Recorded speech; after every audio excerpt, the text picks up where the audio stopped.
तो यहां से हमने स्टार्ट किया इसको। तो सबसे पहले HTML कोड में हमें क्या करना है इसके आगे,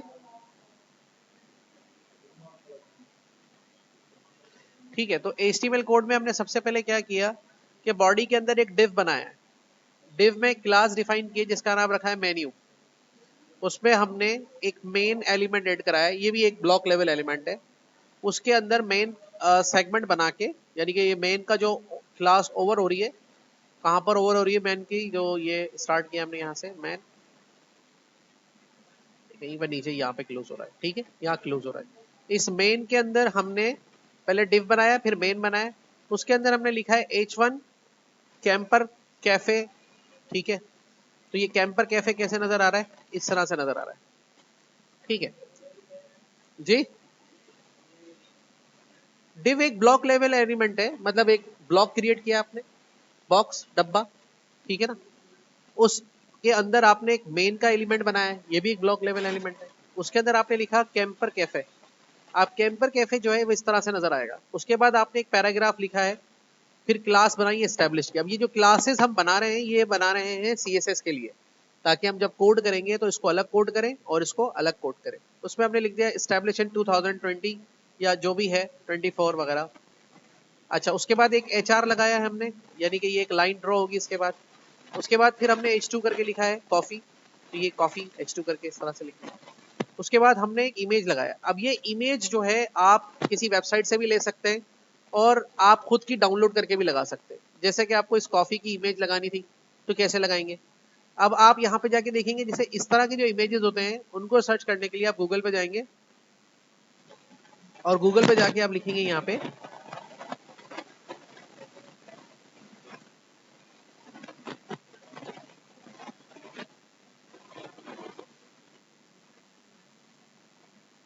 ठीक है कॉफी 2D इमेजेस। तो ये देखिए इस तरह के काफी सारे से इमेजेस आ गए। और अगर आप खुद बनाना चाहते हैं तो आप एडोब इलस्ट्रेटर पे और बना सकते हैं और उसकी फिर PNG फाइल प्रोड्यूस करके उसको अलग पैसे चार्ज कर सकते हैं कि मैंने ये आपके लिए कप की लेबलिंग पैकेजिंग के लिए बनाया है। तो जैसे कि अगर इस तरह की कॉफी यूज करना चाह रहे हैं, या आप और देखें इसके अंदर इमेजेस सेक्शन के अंदर आ जाए, AI से भी जनरेट करा सकते हैं। उसको आप बताएंगे कि इस तरह का कॉफी का मुझे एक इमेज दे दे, तो वो दे देगा। अगर हम ये वाला इमेज यूज करना चाह रहे हैं, या ये बहुत अच्छा लग रहा है ये यूज करना चाह रहे हैं, ठीक है, तो इस पे क्लिक करेंगे और अब इसको यहाँ से पहले कॉपी कर लेंगे। अब इसको कॉपी करने के लिए मतलब वही जो इसका बैकग्राउंड वगैरह रिमूव कराना पड़ेगा, तो आप उसके लिए यूज कर सकते हैं remove.bg यूज कर सकते हैं, remove.bg उस वेबसाइट को यूज कर ले डायरेक्टली, या फोटोशॉप आपके कंप्यूटर में तो उसको यूज कर ले। कोई भी आप यूज कर सकते हैं इसमें से, वो आपको दोनों तरह से हेल्प करेगा। राइट बटन दबा के कॉपी इमेज कर लेते हैं। कॉपी इमेज करके यहाँ पे जाके हम यहाँ से इसको क्लोज कर देते हैं। क्लोज करके URL डालेंगे यहाँ पे, sorry sorry sorry, copy URL ले लेते हैं, कॉपी इमेज लिंक, ठीक है। और यहाँ पे क्लिक करके URL पे डाल देते हैं और उसको ओके कर देते हैं। फिर उसके बाद ये ऑप्शन आ जाएगा यहाँ पे, ये इसका बैकग्राउंड रिमूव करेगा। अच्छा, अब ये कह रहा है कि इसको इस URL पे इमेज नहीं मिल रहा है, समटाइम ऐसा मसला आता है। तो सेव कर लें, फिर इसको सेव इमेजेस करें और सेव इमेजेस करके इसको PNG में रखें, पिक्चर्स में रख लेते हैं कॉफी के नाम से, ठीक है। तो ये JPG फाइल सेव हो गई। लाजिम बात है इसमें बैकग्राउंड आया होगा, ये फाइल हमारी जो सेव हुई है इसका वाइट बैकग्राउंड आ रहा है इसमें। अब ये वाइट बैकग्राउंड खत्म करने के लिए हम इस पर remove.bg पे आ गए, अपलोड इमेज पे क्लिक कर लिया और यहाँ से पिक्चर्स में जाके उस पिक्चर को सिलेक्ट कर लिया।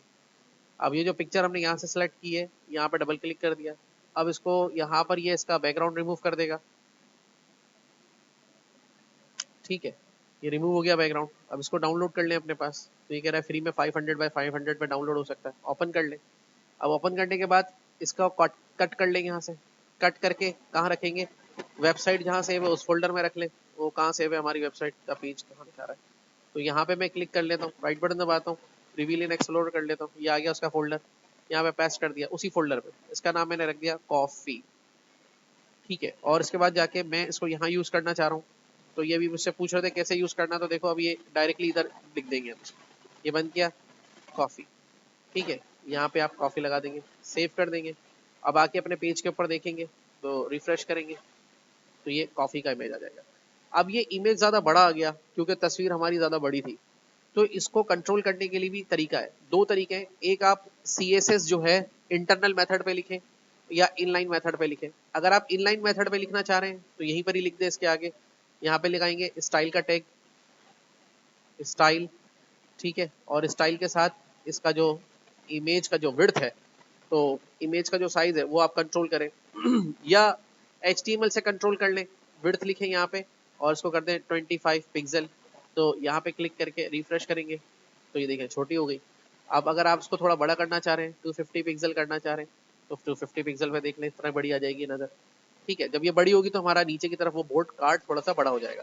तो ये आपके ऊपर डिपेंड करता है आप कितना बड़ा इसके अंदर लगाना चाह रहे हैं। तो ये इसकी मॉडिफिकेशन हमने कर दी 150 पिक्सल के ऊपर, तो ये कुछ ऐसे नजर आ रही है, सही है। तो ये हमारा यहाँ पे नजर आ गया। तो ये आपने इस तरह से कॉफी का एक इमेज खुद भी लगा सकते हैं और चाहे तो लगवा भी सकते हैं। उसके बाद आ जाए नीचे आर्टिकल, ये भी एक एलिमेंट है, ब्लॉक लेवल एलिमेंट है, ठीक है। इसकी जगह डिव भी यूज कर सकते हैं और इसमें क्लास हम डिफाइन कर रहे हैं आइटम की। और यहाँ पे इसके अंदर एक पैराग्राफ लिख रहे हैं। पैराग्राफ के अंदर हमने लिखा जो कॉफी के नाम थे, फ्रेंच वनीला। फिर दूसरा पैराग्राफ लिख रहे हैं, उसके अंदर लिख रहे हैं उसकी प्राइस। अच्छा, अब दो पैराग्राफ जब हम लिखते हैं तो एक पैराग्राफ दूसरे पैराग्राफ के नीचे आता है, लेकिन आप यहाँ नोट करेंगे कि फ्रेंच वनीला और दोनों तीन जो उसका प्राइस है वो दोनों आमने सामने आ रहे हैं। जबकि आप पैराग्राफ को लिखेंगे तो वो एक ऊपर आता है और एक नीचे आता है। ये हमने कैसे कंट्रोल किया है ये भी मैं बता रहा हूँ आपको। तो ये हमारा इमेज लगाया H2 के अंदर, फिर आर्टिकल में एक आर्टिकल बताया हमने, फिर इसी को कॉपी करके नीचे पेस्ट किया, ये दूसरा आर्टिकल बताया, और फिर इसी को क्लिक किया, तीसरा आर्टिकल, चौथा आर्टिकल, पांचवा आर्टिकल, और फिर सेक्शन को क्लोज कर दिया। अब ये सेक्शन कहाँ से शुरू हुआ था? ये यहाँ से शुरू हुआ था सेक्शन, ठीक है, HR के बाद से। अब यहाँ ये सारी बातें नोट करनी है आपने, यानी कि सारे आर्टिकल्स के अंदर एक आइटम की क्लास यूज हुई है और एक फ्लेवर की क्लास यूज हुई है। और अगर आप प्राइस में देखें तो एक प्राइस की क्लास भी यूज हुई है। तीन क्लासेस को डिफाइन किया है, जब जाके CSS पे ऐसा नजर आया। अब क्लास क्या होती है CSS में? जब हम किसी भी एलिमेंट्स को अलग अलग डिफाइन करना चाहते हैं तो हम दो चीजों का इस्तेमाल करते हैं, एक क्लास का, दूसरा आईडी का। क्लास मल्टीपल यूज हो सकती है पर आईडी एक ही यूज होगी। तो उसके लिए क्या करना पड़ता है, यहाँ पर जाएंगे हम कॉफी शॉप में। अब इसकी मैंने CSS फाइल को कहाँ पे रखा हुआ है, देखिए CSS का फाइल का नाम रखा हुआ है style.css। ये मैंने कनेक्ट किया हुआ है लिंक के टैब के साथ। लिंक के टैब के साथ इसको मैंने क्या किया हुआ है, कनेक्ट किया हुआ है। अब लिंक का टैब जो है वो मैंने कहाँ रखा हुआ है, ये देखिए style.css, ये फाइल यहीं पे सेव है, इसी फोल्डर में खोल लिया मैंने इसको, और यहाँ पे आ जाए। अब यहाँ पे देखिए मैंने क्या लिखा हुआ है, एक तो बॉडी के अंदर बैकग्राउंड लगाया। अब बैकग्राउंड तो हम कोई भी लगा सकते हैं अपना, ये मैंने अपना लगा रखा है ऑनलाइन से। तो आप इस तरह को बैकग्राउंड डाउनलोड करके भी लगा सकते हैं कि जो बैकग्राउंड इस तरह से पीछे नजर आ रहा है, ये बीन्स का, ये बीन्स का बैकग्राउंड आप देख रहे हैं ना, ये वाला। तो इसको आप जो है कोई भी लगा सकते हैं। फॉर एग्जाम्पल अगर हमें कोई ऐसा बैकग्राउंड लगाना है बीन्स का अपना जाती, तो हम यहाँ पे जाके क्लिक करेंगे, गूगल के ऊपर चले जाएंगे और यहाँ पे लिख लेते हैं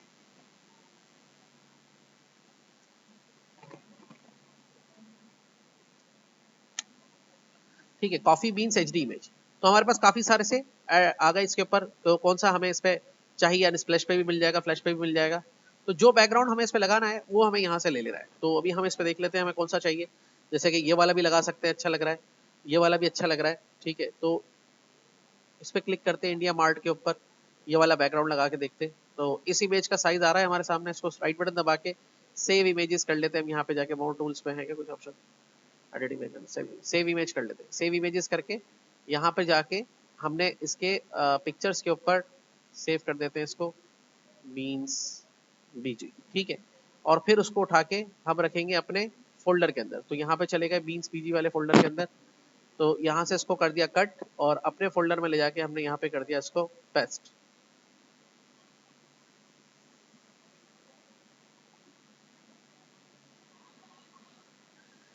तो ये बीन्स BG के नाम से आ रहा है। और अब जाके हम इसको लगाएंगे CSS में। तो ये देखें बॉडी के अंदर बैकग्राउंड के ऊपर यहाँ से हम हटाएंगे अपना ये वाला हिस्सा,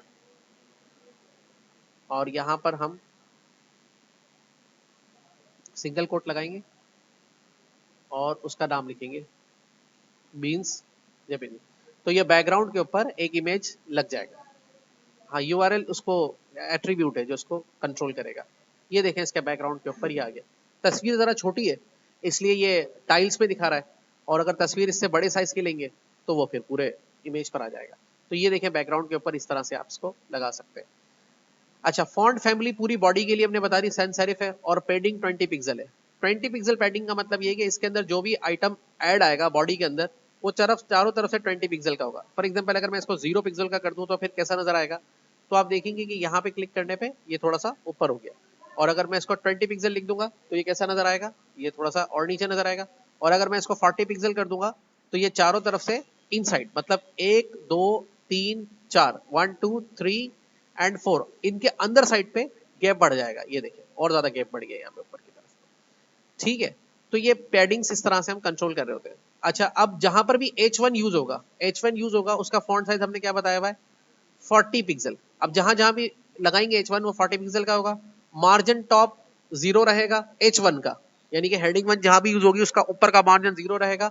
और मार्जिन बॉटम 50 पिक्सल रहेगा, यानी कि हेडिंग के नीचे जो है नीचे आएगा 15 पिक्सल का गैप, ऊपर रहेगा 0। ठीक है, ये हमने यहाँ डिफाइन किया हुआ है। H2 में फॉन्ट साइज, H2 जहां भी यूज करेंगे उसका फॉन्ट साइज 30 पिक्सल रहेगा। जैसे कि हमने यहाँ पे किया है तो ये 30 पिक्सल के फॉन्ट साइज पर आएगा, इसका कंट्रोल किया है। इस्टेब्लिश्ड, यानी कि ये जो आपको मैंने बताया था कि इसके लिए जो हमने CSS की है वो ये की हुई है। यानी कि अगर आप देखें HTML के अंदर इस्टेब्लिश का जो कोड है वो कहाँ पे लिखा गया है, वो यहाँ लिखा गया है P के साथ। अगर मैं इस्टेब्लिश की क्लास को हटा दूं तो ये देखिए कैसे नजर आएगा, ये आपको इस तरह पैराग्राफ में बड़ा सा नजर आएगा। लेकिन अगर मैं इस्टेब्लिश की क्लास लगा रहा हूँ तो इस्टेब्लिश की क्लास के अंदर जो मैंने इसके अंदर बताया कि फॉन्ट इटैलिक में नजर आए, तो अब देखिए इसका फॉन्ट सीधा नजर आ रहा है। अब रिफ्रेश करने पे ये देखिए आपको इटैलिक नजर आएगा। फर्दर चेंजेस भी करनी है, जैसे कि भाई ये बोल्ड भी नजर आए तो फॉन्ट डैश स्टाइल में आप इसको फॉन्ट डैश वेट की प्रॉपर्टी यूज करके इसको बोल्डर, तो ये थोड़ा सा थिक भी हो जाएगा। तो यहाँ पे क्लिक करने पे देखें ऐसा नजर आएगा।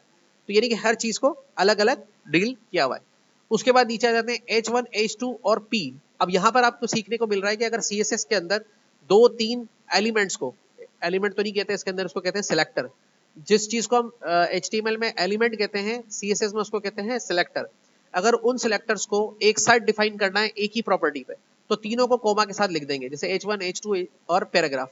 तीनों की अलाइनमेंट क्या कर दी, सेंटर। इसका मतलब हम अपने वेब पेज पर जहां भी H1 H2 और P को यूज करेंगे उसका जो टेक्स्ट होगा वो कहां पर आएगा, सेंटर में आएगा। ठीक है, अब आते हैं मेन्यू की क्लास। अब मेन्यू की क्लास कहां पे यूज हो रही है, अगर नीचे आए तो यहाँ पे देखिए हमने डिफ क्लास का जो कंटेनर बनाया है उसको हमने मेन्यू क्लास दिया है। डिफ क्लास का कंटेनर अगर मैं हटा दूं मेन्यू क्लास पे तो देखिए ये कैसा नजर आएगा। फिर ये देखें ये ऐसा नजर आएगा जैसा आप लोगों ने बनाया हुआ है। देखिए बिल्कुल वैसे ही नजर आ रहा है जैसा आप लोगों ने बनाया, आपका टेक्स्ट इस साइड पर इस साइड पे आ रहा है। सही, मैं बैकग्राउंड हटा दूं तो अब उसको सेंटर में कैसे लेकर आए, सेंटर में लाने के लिए जो हमने क्लास बनाई है कौन सी, मेन्यू की, उस मेन्यू की CSS हमने क्या की है, CS मेन्यू में हमने कहा है कि विड्थ जो है इसकी कम करके कितना कर दो, 80%। मतलब इसकी विड्थ होती, मैंने आपको समझाया किसी भी कंटेनर की विड्थ कितनी होती है, 100%। अगर मैं इसको 100% करता हूं तो देखें ये कहां पर जाएगा। ठीक है, और अगर इसकी मैंने कम करके कर दी विड्थ 80% तो ये 80% पे कंसीडर किया जाएगा। लेकिन इसकी विड्थ पे कोई खासा फर्क पड़ा नहीं, उसकी वजूहत है। बैकग्राउंड इसका हमने जो रखा है जैसे बर्ली वुड कलर रखा है, रिलैक्स हो जाए भाई। ठीक है, इसका कलर अगर हम जैसे सपोज टू भी चेंज कर दें, सपोज ये कलर कर दें तो इसका कलर जो है देखें इसी तरह से डार्क हो जाएगा। तो कलर यहाँ से चेंज किया जा सकता है, बर्ली वुडी कर देते हैं इसका, तो यहाँ पे इस तरह से नजर आ रहा है। उसके बाद ये जो लिखा है ना मार्जिन लेफ्ट ऑटो और मार्जिन राइट ऑटो, इससे ये दोनों साइड से सेंटर हो जाता है, दोनों साइड से सेंटर हो जाता है। ठीक है, अगर मैं इन दोनों प्रॉपर्टी को डिसेबल कर दूं, अभी आप देखें मैं इस प्रॉपर्टी को डिसेबल कैसे करूंगा CSS में, 2 स्लैश लगा दें, 2 स्लैश लगा दें, ये दोनों प्रॉपर्टी क्या हो गई, डिसेबल हो गई। और यहां पे जाके आप देखेंगे तो ये कहां चला गया, लेफ्ट साइड पे चला गया। किसी भी ऑब्जेक्ट को किसी कंटेनर के अंदर, किसी भी ऑब्जेक्ट को किसी भी कंटेनर के अंदर अगर सेंटर करना है, मतलब दोनों साइड से वो सेंटर में आ जाए, तो उसके लिए आपको लिखना होगा मार्जिन लेफ्ट ऑटो और मार्जिन राइट ऑटो। तो जैसे ही आप इसको ऑटो करेंगे वो दोनों साइड से सेंटर में आ जाएगा। लेकिन अगर वो पूरा 100% है तो आपको कैसे पता चलेगा सेंटर में आ जाएगा। तो उसके लिए हम इसकी विड्थ को भी लिमिट करते हैं। कैसे लिमिट करते हैं, देखिए यहाँ पे मैं अभी इसको डिसेबल कर रहा हूँ दोनों को, और इसकी पैडिंग को भी खत्म कर रहा हूँ। और मैक्स विड्थ जो है ये कंट्रोल है। मैक्स विड्थ क्या करता है, किसी भी ऑब्जेक्ट की विड्थ को लिमिट कर देता है। मतलब बाय डिफॉल्ट किसी भी ऑब्जेक्ट की जो विड्थ होती है वो 100% होती है, यानी कि 1000 पिक्सल। लेकिन अगर मैं उसकी विड्थ को कम करना चाहूँ, मिसाल के तौर पे मैं चाहता हूँ उसकी विड्थ ही टोटल 500 पिक्सल हो जाए, यानी कि वो 500 पिक्सल ही उसका 100% हो जाए, तो मैं एक मैक्स विड्थ लिख के उसके आगे उसकी विड्थ बता दूंगा 500 पिक्सल। तो आप देखिए यहाँ पे 500 पिक्सल करने से इसकी विड्थ हो गई 500। अब अगर मैं 500 का 80% ले रहा हूँ, अगर 500 का 100% लूंगा तो कितना बनेगा, कोई फर्क नहीं पड़ रहा उसके ऊपर। तो यहाँ पे जाके 80% कर देते और मैक्स विड्थ को कंट्रोल करके अगर हम और चौड़ा करना चाह रहे हैं तो इसको 800 पिक्सल कर देते। तो आप देखेंगे यहाँ पे ये 800 पिक्सल चौड़ा हो गया। ठीक है, अपनी विड्थ का। तो इसलिए इसको हमने 500 पे रखा है, आप अपनी मर्जी से इसको कर सकते हैं जितना चाहे।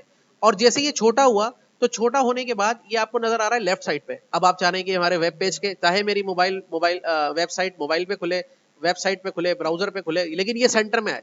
तो सेंटर में लाने के लिए फिर हमने लिखा मैक्स लेफ्ट और मार्जिन राइट, दोनों साइड से क्या कर दिया ऑटो। जैसे इन दोनों प्रॉपर्टी को ऑटो इनेबल करेंगे सेंटर में आ जाएगा। और फर्दर इस पे पेडिंग डालने के लिए इनसाइड, मतलब ये तो अंदर की तरफ, ये देखो इससे इस बॉर्डर से और अंदर टेक्स्ट की जो स्पेसिंग है, ये वाली स्पेसिंग देखो बिल्कुल किनारों पे टच हो रहा है, किनारों पे टच हो रहा है यहाँ लेफ्ट राइट से। इस पैडिंग को कंट्रोल करने के लिए इसको कहते हैं पैडिंग। तो इस पैडिंग को हमने 20 पिक्सल लगाया, तो दोनों साइड से देखें, ये चारों साइड से इसके अंदर ये देखें कैसा स्पेस आ गया। समझ में आ रही है मेरी बात? अगर आप चाहते हैं और स्पेस आ जाए तो आप इसको 40 पिक्सल कर दें, तो ये 40 पिक्सल यहाँ पर ऐसा हो जाएगा। तो ये देखिए इस तरह से क्रिएट हो जाएगा और ज्यादा गैप आ जाएगा नीचे चारों तरफ से। ठीक है, समझ में आ रही है बात ये? तो इस तरह से ये कोड को हम इजीली इसके ऊपर कर पा रहे हैं मेन्यू की क्लास के ऊपर। फिर रह गया IMG की क्लास के ऊपर हमने कोड लगाया, IMG के सिलेक्टर पे कोड लगाया है। अब IMG के सिलेक्टर पे कोड क्या लगाया है कि जहां भी IMG यूज होगा उसका डिस्प्ले ब्लॉक रहेगा, मार्जिन ऑटो रहेगा। क्यों लगाया अभी समझ गए भाई? ये जो इमेज लगाया तो ये कहां से आ रहा है? लेफ्ट राइट से सेंटर में आ रहा है ना। क्यों आ रहा है? इस वजह से आ रहा है कि आपने मार्जिन लेफ्ट और मार्जिन राइट को क्या कर रखा है? ऑटो कर रखा है। बाहर जाओ, बाहर जाके बात करो। ठीक है, डिस्प्ले ब्लॉक जो कर रखा है इसको क्या करेंगे? अगर इसको मैं डिस्प्ले कर दूंगा तो क्या होगा? डिसेबल करने पे यहां से रिफ्रेश करेंगे तो देखिए ये लेफ्ट पे चला गया। अब क्या होगा? टेक्स्ट इसके साथ आ जाएगा। IMG का जो टैग होता है वो इनलाइन टैग है। इनलाइन का मतलब ये होता है अगर आपने एक इमेज लगाया और उसके आगे टेक्स्ट लिखेंगे तो वो उसके आगे ही लिखेगा, दूसरा इमेज लगाएंगे तो उसके बराबर में आ जाएगा। पर मैं चाह रहा हूं कि टेक्स्ट उसके नीचे आए, तो इसकी आपको चेंज करनी होगी टाइप। कैसे करेंगे? डिस्प्ले को क्या कर देंगे? ब्लॉक कर देंगे। डिस्प्ले ब्लॉक करेंगे तो ये दोनों साइड से सेंटर में भी आ जाएगा, ये देखिए ये वाला इमेज भी ये वाला भी, और अगला टेक्स्ट उसके नीचे नजर आएगा। ठीक है, उसके बाद चलते हैं HR को डिफाइन किया है। HR क्या है? ये हॉरिजॉन्टल रो। जहां भी HR लगाएंगे उसकी जो विड्थ है, हाइट है 2 पिक्सल होगी, बैकग्राउंड कलर और बॉर्डर कलर कुछ इस तरह का हो जाएगा। ठीक है, तो यहाँ पे ये इस तरह से ये आपको HR लाइन नजर आ रही है। जो भी आप HR लाइन जहां पर भी इसको यूज करेंगे, ऊपर यूज करेंगे या नीचे यूज करेंगे, ठीक है, जहां भी HR लगाएंगे वो इसी स्पेसिफिकेशन बनेगी। अब आते हैं बॉटम लाइन के ऊपर। जो बॉटम लाइन का ये मार्जिन है, इसको कैसे करना है? अच्छा, बॉटम लाइन से अलावा यहां तक का जो कोड है, ये जो फ्लेवर और आइटम का जो कोड है, ये क्या काम कर रहा है? फ्लेवर वाला जो क्लास है हमारे पास, ये हमने यहाँ पे डिफाइन की हुई है नीचे।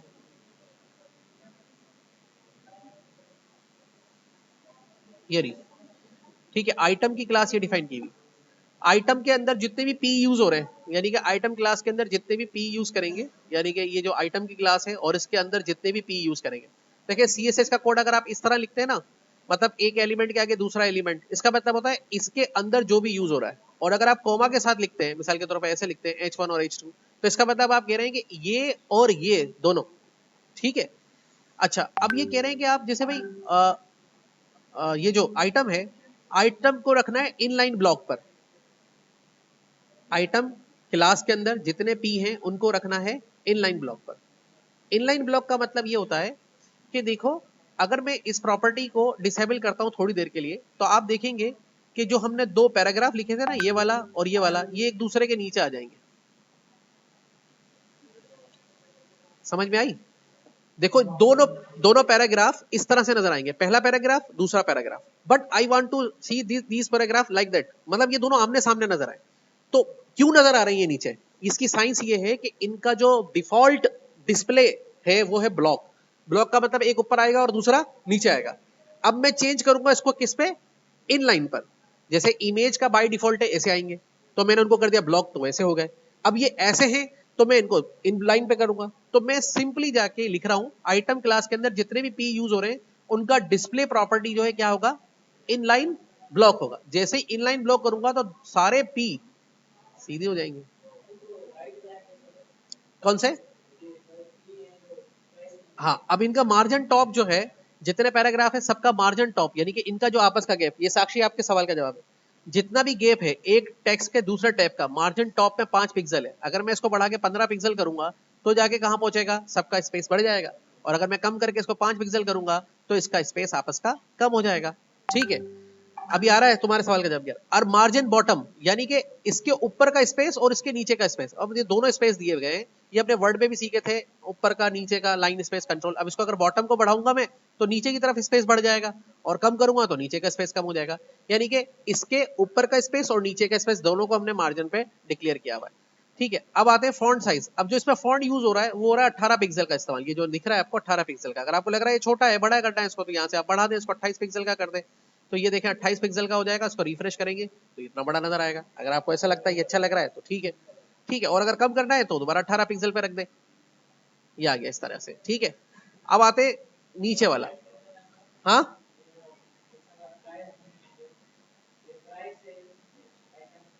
बाथरूम जाना है क्या? तो बैठ के चुप करके देखो, आ रहा है ना आगे। अच्छा, उसके बाद चलते हैं आगे। यहां पे आगे चलते हैं तो आगे हमने फ्लेवर और आइटम दोनों को डिक्लेयर कर दिया। अब यहां पर ये जो लेफ्ट और राइट का आ रहा है वो यहां पे देखिए प्राइस की क्लास को डिक्लेयर किया हुआ है। यहां पे प्राइस क्लास को, ठीक है, प्राइस की क्लास को क्या डिक्लेयर किया हुआ है, ये हमने सिर्फ प्राइस के साथ लिखा है। ये वाली क्लास, ये वाली क्लास जो है किस पे लिखी है, प्राइस के साथ लिखी हुई है। तो प्राइस की क्लास को डिक्लेयर करने का मकसद ये होता है कि प्राइस को हमने राइट अलाइन किया है। बाय डिफॉल्ट ये वाला तो लेफ्ट अलाइन पे है ही ना भाई, ये टेक्स्ट तो बाय डिफॉल्ट लेफ्ट अलाइन पर ही होता है ना सारा का सारा। सिर्फ प्राइस के ब्लॉक में जो टेक्स्ट लिखा जाएगा वो राइट अलाइन कर देंगे। तो उसको कैसे किया है, ये देखो हमने यहाँ लिखा है प्राइस क्लास, और उसको क्या किया, टेक्स्ट लाइन राइट, और उसकी विड्थ कितनी रख दी, 25 पिक्सल। यानी कि जो उसका ब्लॉक होगा वो 25 पिक्सल के अंदर रहेगा। मतलब ये जो प्राइस लिखा जा रहा है ये 25 पिक्सल के अंदर रहेगा, और बाकी सारा इसके पास चला गया 75%। ठीक है, उसमें से ले लिया। अगर मैं देखो इसकी इसकी अलाइनमेंट को लेफ्ट कर देता हूं तो देखो प्राइस उसके साथ आ जाएगा, अपने 25% ब्लॉक के लेफ्ट साइड पर आ गया। अब इसको जाहिर करने के लिए आपको अगर जैसे समझ रहे हैं तो यहाँ पे जाहिर ऐसे भी किया जा सकता है, बैकग्राउंड कलर की एक प्रॉपर्टी लगाओ और अभी जाहिर हो जाएगा ये ब्लॉक कितना बड़ा है, ऐसे भी कर सकते हैं, ठीक है। और उसके बाद जो है अगर विड्थ आप बढ़ाना चाह रहे हैं, सपोज टू भी इसको बढ़ा के 35% करना चाह रहे हैं, तो ये और बढ़ के हो जाएगा। 35 से नीचे क्यों आया, 75 उसके पास था, 75 और इसका बनेगा 25%, 100% होगा, उससे ऊपर चला गया तो वो नीचे आ गया। तो इस तरह से इसको कंट्रोल करना है। हमने 25% पे बैकग्राउंड नहीं देना चाह रहे, देना चाह रहे हो तुम्हारी मर्जी, नहीं देना चाह रहे हो तुम्हारी मर्जी, मैंने बता दिया इसके ऊपर दोनों चीजें इस तरह। अगर लगाना चाह रहे हो बैकग्राउंड तो ठीक है, बैकग्राउंड को ऑन कर दो, नहीं लगाना चाह रहे तो बैकग्राउंड को हटा दो। टेक्स्ट लाइन को लेफ्ट पे रखना चाह रहे हो तो लेफ्ट पे रखो, और राइट पे रखना चाह रहे हो तो राइट पे रखो, और सेंटर पे रखना है तो सेंटर पे रखो। यानी कि प्राइस एक ब्लॉक बन गया, पैराग्राफ का जो ब्लॉक बना प्राइस का वो 25% का ब्लॉक है, और उसकी आपने टेक्स्ट लाइन कर दी राइट साइड पे, तो वो सारा टेक्स्ट कहां दिखाएगा, राइट साइड पे दिखाएगा। अब कोई भी चेंजेस करनी है तो वो आप इस वाली क्लास में जाके कर सकते हो, ठीक है। ओके, अब आ गए फ्लेवर और डिजर्ट। यानी कि फ्लेवर क्लास को क्या डिफाइन किया और डिजर्ट क्लास को क्या डिफाइन किया। देखो अब ये मेरे प्राइस को आप इसके कहने पे पहले डिफाइन कर दिया तो तुम्हें समझ में नहीं आया ना। देखो हमारे पास ये दो क्लासेस है। देखो एक है पैराग्राफ पहला वाला, उसके अंदर कौन सी क्लास यूज कर रहे हैं, फ्लेवर, यानी कि वो ये वाला हिस्सा है। और एक है पैराग्राफ ये वाला जिसमें क्या डिफाइन किया हुआ है, प्राइस को डिफाइन किया गया है, वो ये वाला हिस्सा है। अब ये पूर दो है, दोनों को जब हम, ये भी 100% है, ये भी 100% है, लेकिन जब दोनों को ऐसे लेकर आए तो क्या करेंगे, या तो दोनों 50-50% होंगे, या एक को 75 करो, एक को 25 करो, एक को 60 करो, एक को 40 करो। तो वो देखो इस तरह से कर दिया कि हमने कहा भाई जहां भी फ्लेवर क्लास यूज होगी, और नीचे के लिए डिजर्ट क्लास, देखो दो क्लासेस को एक साथ कैसे डिफाइन करते हैं, विद कॉमा। दो सिलेक्टर को कैसे डिफाइन करते हैं, बाय कॉमा। तो जहां पर भी ये दो क्लासेस होगी, इसका टेक्स्ट अलाइन क्या होगा, लेफ्ट, और इसकी विड्थ कितनी होगी, 75%। पहले पैराग्राफ की विड्थ कितनी हो गई, 75%। दूसरे पैराग्राफ की विड्थ कितनी हो गई, 25%। तो दोनों कंज्यूम कितना कर गए, 100%, और दोनों इन लाइन है तो एक साथ नजर आ रहे हैं। तो जब मैंने इसकी वैल्यू को ज्यादा बढ़ाया था तो वो 100% से ऊपर गया था, तो जो चीज 100% से ऊपर जाएगी तो अपने ब्लॉक से बाहर निकल जाएगी, तो फिर वो नीचे आ जाएगी। अब आई बात समझ में, इस तरह से किया है इस चीज को। अच्छा देखिए आगे चले, फिर इसने बाकी वही कोड कॉपी पेस्ट हुआ है। अब उसमें क्या है, फूटर के अंदर जो हमने यूज किया है फॉन्ट साइज 14 पिक्सल का यूज किया है। फूटर कहाँ यूज कर रहे हैं, सबसे लास्ट में यूज कर रहे हैं, ये रहा फूटर की क्लास, ठीक है। फूटर में हमने बताया पैराग्राफ, और अपने आप अपना एड्रेस लगा सकते हैं, जैसे हमारी वेबसाइट का एड्रेस है कोई लगा सकते हैं आप इसके अंदर जिस पर भेजना है, जैसे www. whatever जो भी वेबसाइट है हम उसका एड्रेस डालेंगे तो ये उस पर हमें लिंक कर देगा इस एंकर की कोड की मदद से, विजिट अवर वेबसाइट। और पैराग्राफ में जाके एड्रेस की क्लास यूज की, एड्रेस कैसा दिखाई देना चाहिए जो हमने यहाँ पे लिखा है। सपोज टू भी अगर हम यहाँ पे लिख रहे हैं हमारी कॉफी शॉप है,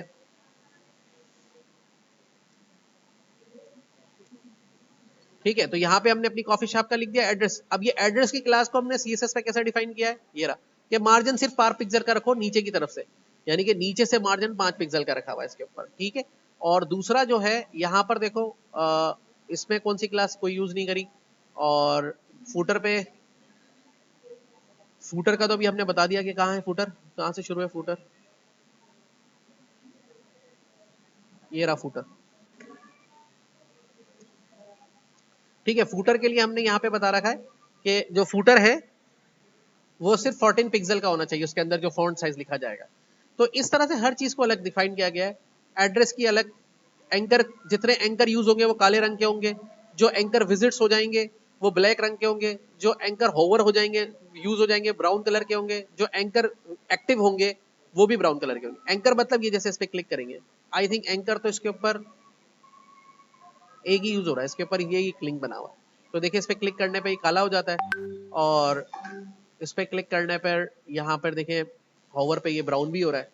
तो ये कलर स्कीम यहाँ से हो सकती है। बाकी डिजर्ट का कोड वैसे ही कॉपी करके पेस्ट किया गया है, सेम कोड है जो आपने ऊपर वाले सेक्शन में बनाया था, इस सेक्शन के अंदर जो बनाया था यही सेक्शन कॉपी करके हमने नीचे पेस्ट किया है दोबारा सेक्शन। उसमें सिर्फ हेडिंग को, वो जो कॉफी वाली हेडिंग थी उसमें डिजर्ट कर दिया गया है, इमेज के लिंक को चेंज कर दिया गया है, बाकी चीजें सेम वही है, वो कोड उसके ऊपर काम कर रहा है। इस तरह से ये पूरा का पूरा जो है वेब लेआउट डिजाइन किया गया है।